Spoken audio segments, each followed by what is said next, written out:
Olá pessoal, vamos aqui para mais um vídeo no nosso canal Física no Cerrado. Como já para aqueles que é o primeiro vídeo que está assistindo, a proposta é discutir, explorar ao máximo as questões do Enem. Estou resolvendo questões da prova do Enem de 2019, me baseando na prova amarela, ok? Para aqueles que quiserem acompanhar e baixar a prova, tentar resolver as questões, é isso que eu estou fazendo, ok?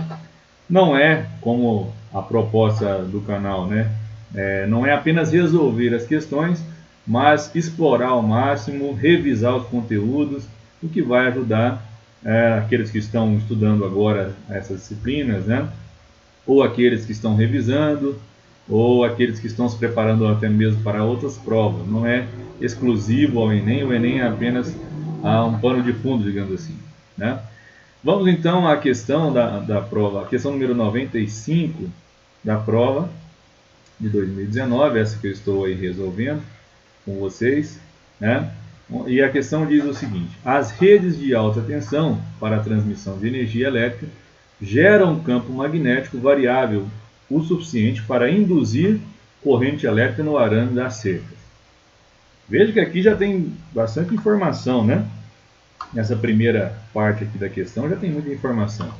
Está dizendo que elas geram tensão, as redes de alta tensão geram campo magnético variável, que aqui já é uma informação importante para a gente, e diz que esse campo variável ele é suficiente para induzir corrente elétrica. Então, também já tem aqui uma informação importante nesse sentido, Tanto os animais quanto os funcionários das propriedades rurais ou das concessionárias de energia devem ter muito cuidado ao se aproximarem de uma cerca, quando esta estiver próxima a uma rede de alta tensão. Dos animais não dá para a gente pedir que eles tenham cuidado, mas para os humanos, com certeza. Se tocarem no arame da cerca, poderão sofrer choque elétrico. Para minimizar esse tipo de problema, deve-se, letra A, fazer o aterramento dos arames da cerca, acrescentar fusível de segurança na cerca, realizar o aterramento da rede de alta tensão, instalar fusível de segurança na rede de alta tensão, utilizar fios encapados com isolante na rede de alta tensão. Antes da gente até mesmo avaliar aqui quais são ou o que tem nessas alternativas, vamos dar uma olhada aqui em algumas coisas que eu quero mostrar para vocês, ok? Tem aqui mais uma simulação. Eu tenho usado essas simulações do grupo, do PET Colorado, onde tem várias coisas interessantes que a gente pode explorar aqui os conhecimentos. E essa é mais uma simulação. Depois eu vou colocar o link também na descrição do vídeo para que vocês quiserem baixar, exercitar, brincar aqui, e aprender como que é colocado, ou como que a gente tem nesses experimentos. Nesse caso aqui é um que a gente consegue simular campo magnético e outras coisas relacionadas aqui que a gente vai ver ao longo desse vídeo, Então, de início aqui, só para a gente começar a analisar, nós temos um ímã, a gente tem aqui o polo norte e o polo sul, e uma série de agulhas imantadas, e essas agulhas imantadas, elas se orientam aqui de acordo com o campo magnético. Nós podemos, inclusive, ver dentro do ímã, como é que se dá essa orientação, porque as linhas, se a gente fosse analisar aqui as linhas de campo, ou linhas de indução magnética, elas continuam, elas não principiam em um polo e terminam no outro, elas são contínuas, inclusive aqui dentro do ímã, no caso, certo? E nós temos aqui uma bússolazinha que a gente pode mudar a posição dela, assim como do ímã também, mas aqui, quando eu mudo a posição dessa bússola, ela se orienta, a agulha imantada ali se orienta, esse vermelhinho representando o polo norte e o outro polo sul. Então ela se orienta de acordo com a proximidade, a posição que eu coloco aqui em cada um dos polos. Eu posso brincar com isso, entendeu? É semelhante você pegar uma bússola próximo de um ímã, mas aqui a gente tem as indicações e consegue avaliar esse campo. Para explorar um pouco mais, nós temos aqui, deixa eu ver, esse aqui primeiro, Se eu pego uma bússola e coloco aqui perto de veja que nós temos aqui uma ligação, a gente tem uma bateria, consequentemente aqui mantendo uma diferença de potencial, eu tenho uma corrente elétrica fluindo através desse circuitozinho montado com esses fios aqui, né? Tem uma bobina aqui e esse é o princípio, né, que a gente tem quando eu tenho corrente elétrica percorrendo um fio. Essa corrente gera um campo magnético. Veja, deixa eu ver se eu consigo fazer aqui. Não, aqui só inverteu. Aqui, isso. Veja que agora, ó, se eu mudo a posição aqui dessa agulha, imantada dessa bússola, não há qualquer perturbação, né? Ela não muda aqui de orientação, uma vez que eu não tenho um campo magnético nessa região, não tenho um ímã, não tem nada aqui, né, gerando um campo magnético. Agora, se eu ligo aqui a bateria, né, vou colocar aqui 10 volts como estava, olha, veja, já tem a indicação das agulhinhas imantadas aí da simulação para a gente ver, né? E se eu pego a bússola aqui, essa agulhinha imantada dela vai se orientar de acordo com o campo magnético gerado aqui, né? Nós podemos aí, para quem já estudou isso aqui, lembra da regra da mão direita, né? Você pode utilizar para determinar a orientação do campo, ok? Mas aqui a gente já pode perceber qual a orientação que nós temos através dessa bússola, dessa agulhinha imantada, certo? E eu vou, nesse caso aqui, eu estou com uma bateria, né, com uma fonte contínua. Mas e se eu tiver uma fonte alternada? O que muda, né? Vejam só, aqui a gente tem essa opção também. Olha a diferença, né? Olha só como fica aqui. Como o campo é alternado, ele fica então, a corrente elétrica, né, fica ali alternando o sentido e consequentemente o campo magnético também. Então olha a bússola como ela fica, né? E se eu mudar de posição, ela só vai indicar de uma outra maneira aqui, mas continua variando, né, vamos dizer assim, oscilando entre duas posições, já que nós temos aqui um campo, uma corrente alternada, consequentemente um campo magnético alternando também, no seu sentido, né? Ok? E fica muito claro aqui nesse experimentozinho. Nós podemos, e aí, agora nós já temos ideia então em relação ao campo, orientação do campo, já sabemos aqui que corrente elétrica, né? Relembramos aqui para aqueles que já viram, corrente elétrica, ou seja, cargas elétricas em movimento, elas geram um campo magnético, né? Esse campo, ele pode ser aqui com uma certa, digamos, estabilidade no sentido, quando a corrente ela é contínua, e quando ela é uma corrente alternada, então ele fica oscilando, assim como a corrente está, né? O campo magnético também indicado aqui por essa agulhinha imantada da bússola. Então, permite que a gente entenda muita coisa aqui já relacionada com o magnetismo, né? E então isso já consta lá naquele primeira parte da questão que a gente leu, que depois a gente vai voltar novamente. E outra coisa interessante, né, e que a gente consegue aqui simular muito bem de diversas formas. Eu vou fazer aqui esse primeiro que está mais simples, depois a gente vai para outros aqui. Mas veja, eu tenho um circuitozinho aqui que não é alimentado por nenhuma fonte, nem fonte contínua, nem fonte alternada, ele não é alimentado por nenhuma fonte. E eu tenho um ímã em forma de barra, certo? O que acontece se eu pegar esse ímã e colocar ele ali no meio, né? Veja, vocês conseguem observar que quando eu coloco ele estático aqui no meio, não acontece nada, né? Mas quando existe um movimento relativo entre a bobina, digamos assim, né, e o ímã, isso leva ao aparecimento aqui, ao surgimento aqui, de uma corrente. Como é que eu posso evidenciar isso, né? Eu posso evidenciar isso porque a lâmpada ali, ela digamos, brilha, né? Ela está ali iluminando o ambiente quando eu consigo, quando eu faço esse movimento relativo entre o ímã e a bobina, certo? Esse é o princípio da indução eletromagnética. Então, na verdade, o que interessa mesmo para a gente é a variação de uma grandeza que a gente chama de fluxo magnético. Quando o fluxo magnético varia, né, se tem indução do fluxo, se tem variação do fluxo magnético, melhor dizendo, essa variação do fluxo magnético leva a uma indução, ou seja, nós teremos aqui o surgimento de uma corrente elétrica nesse circuito, certo? Evidenciada aqui por essa lâmpada.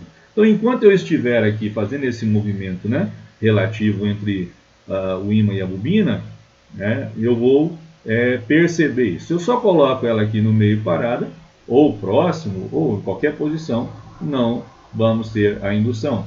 Então, o que é importante não é só a existência do campo, vejam bem, né? É a variação do fluxo magnético. O fluxo magnético ele depende do campo, depende dessa área aqui da superfície, né?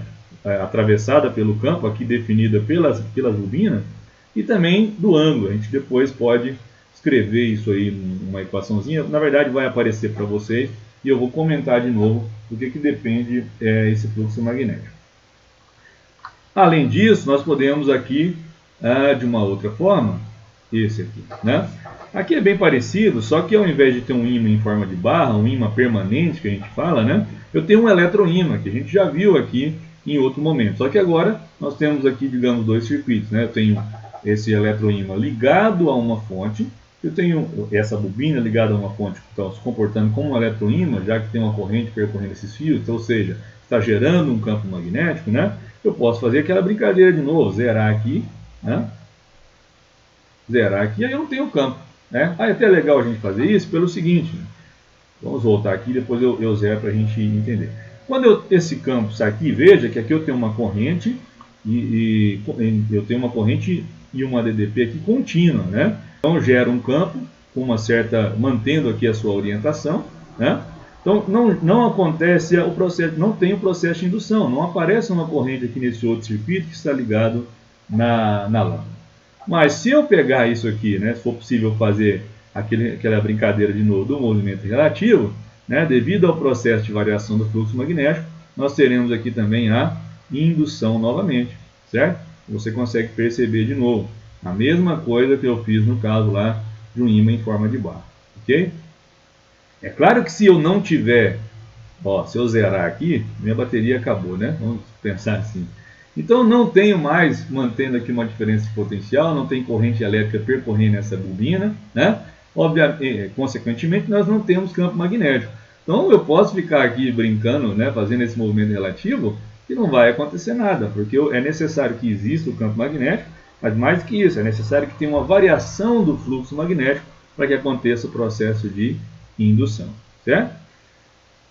Mas tem uma outra maneira interessante, veja, eu vou parar ele aqui próximo, né? Não tem indução, quando está parado não tem indução. Mas e se a corrente agora for alternada? Se eu tiver uma fonte aí alternada, será que a história muda? Vemos que sim, né? Até ficou aqui ruim de ver. Deixa eu tentar, vou até mais um minuto, vamos extrapolar um pouquinho a brincadeira, né? Para que vocês consigam perceber aí o que eu quero. Então, você tem um processo de indução. Ó. Veja que quando essa minha... Deixa eu ver se dá para melhorar aqui um pouquinho. Não, então melhor para a gente ver mesmo. Quando eu tenho uma corrente, uma fonte alternada e uma corrente alternada, naturalmente, se o meu campo magnético ele está oscilando, ele está alternando, né, acompanhando o que acontece com a corrente elétrica, isso automaticamente já gera um processo de indução. E é algo parecido que acontece com a nossa geração de energia, entre aspas, essa geração, né, de energia elétrica que a gente utiliza, né, nas nossas residências, para alimentar as nossas residências aí, certo? Então o processo é um processo de indução eletromagnética, ok? A gente pode até observar isso aqui, olha, é bem semelhante, né, como se eu tivesse aqui a nossa, uma hidroelétrica, né, e através das tubulações desce água, essa água, né, lá quando você constrói uma represa, você cria, né, uma diferença de altura, consequentemente eu tenho ali uma energia potencial gravitacional, né, essa água desce através de uma tubulação que vai movimentar uma turbina, e o eixo daquela turbina está ligado ao todo um processo de indução. Nada mais seria, a gente pensar aqui de forma simplificada, como se fosse dois enrolamentos, duas bobinas, né? Em torno desse eixo, uma então ligada à rede e a outra ligada ali apenas ao eixo da turbina, vamos dizer assim, certo?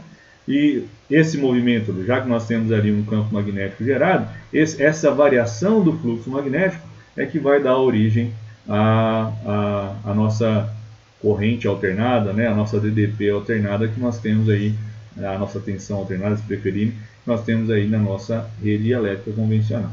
Né? Então, se eu abrir aqui, né, veja só, antes estava fechado, ou seja, não tinha água descendo aqui, né, aqui é como se eu tivesse um ímã permanente, né, para a gente ilustrar isso, entender isso bem.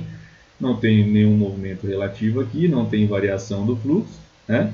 Consequentemente, não tem indução. Mas quando eu abro a água, olha, quando eu abro a água aqui, eu estou fazendo com que gire, né, esse rotor aqui, né, juntamente, esse eixo juntamente com o ímã representando aqui o campo magnético, e essa variação do campo magnético levando aqui a uma variação. Na verdade, o campo magnético aqui não varia, quem está variando, né, como é um ímã permanente, quem estaria variando é o fluxo magnético através dessa bobina. Essa variação do fluxo magnético é que vai promover então a indução eletromagnética, ok? Acredito que com essas ilustrações, com isso que a gente viu, a gente consegue entender melhor como é que se dá esse processo de indução eletromagnética. Foi estudado aí por Faraday, né, por Newman, por Lenz. Então são, inclusive quem quiser pesquisar os experimentos realizados por Faraday, são bem interessantes, né?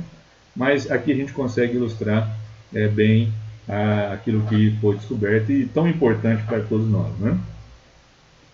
Ok? Espero que vocês tenham compreendido bem até aqui. Vamos voltar lá agora, né, que a gente já fez uma boa revisão aqui do conteúdo. Vamos voltar lá na questão e ver como é que a gente pode responder o que foi nos pedido ali. Né? Vamos lá. Aqui.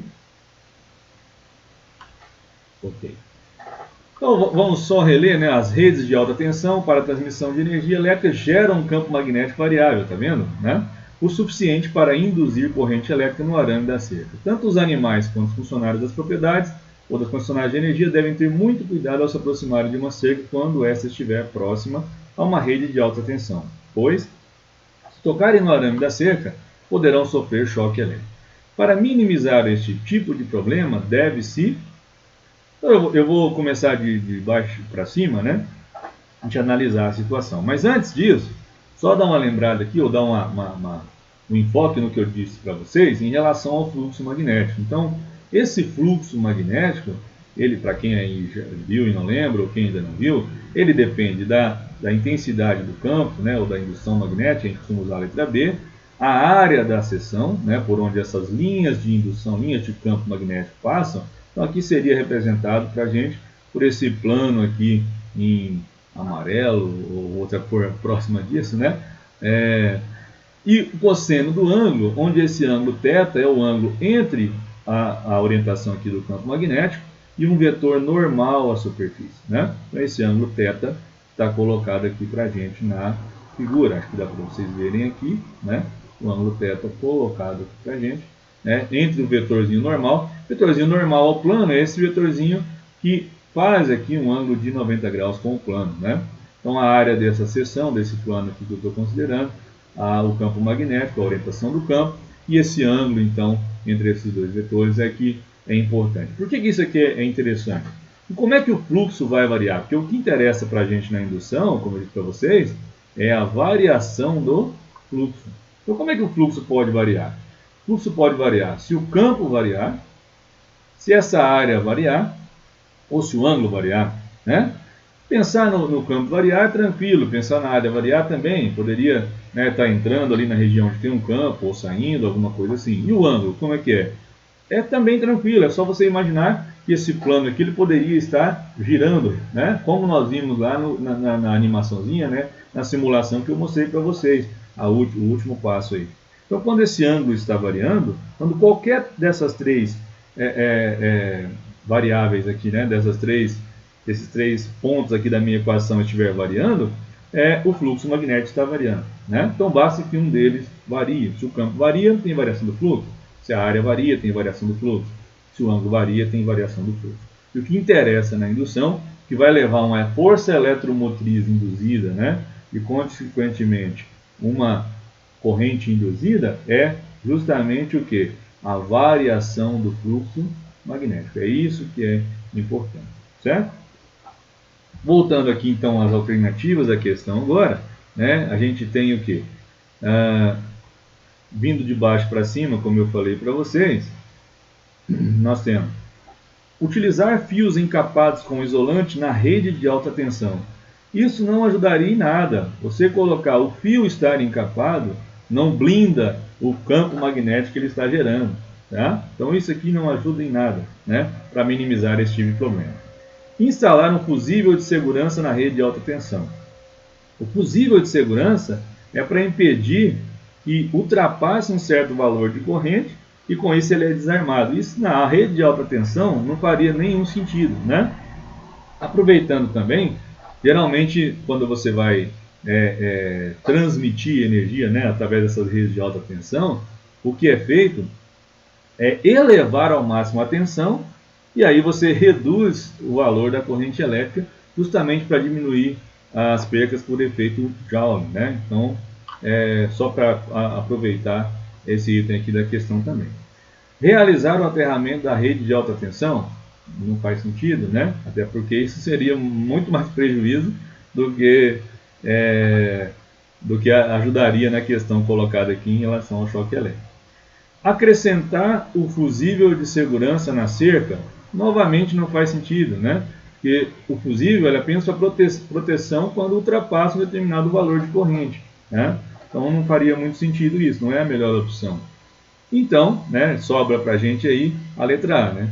Fazer o aterramento dos arames da cerca. E realmente é isso, né? Se faz o devido aterramento, você impede que aconteça ali. Desculpem, achei que tinha colocado, mas não coloquei. Essa seria a resposta certa. Impede ali que a gente, que as pessoas, né, que estiverem trabalhando, passando através da cerca, tomem choque elétrico. E neste caso, né, porque as pessoas a gente conseguiria avisar, inclusive ajudaria em relação aos animais, ok? É isso então, eu espero que vocês tenham gostado, espero que vocês tenham aprendido bastante com essa questão, uma questãozinha teórica aí, mas que a gente explorou bastante também os conteúdos, né? E que vocês compartilhem esse vídeo, se inscrevam no canal, indiquem, né, para outras pessoas. A intenção é a gente aprender bastante aqui conceitos que podem ajudar o pessoal aí na preparação dos mais diversos processos seletivos e, além disso, né, auxiliar na aprendizagem, que é o mais importante. Um abraço e até o próximo vídeo.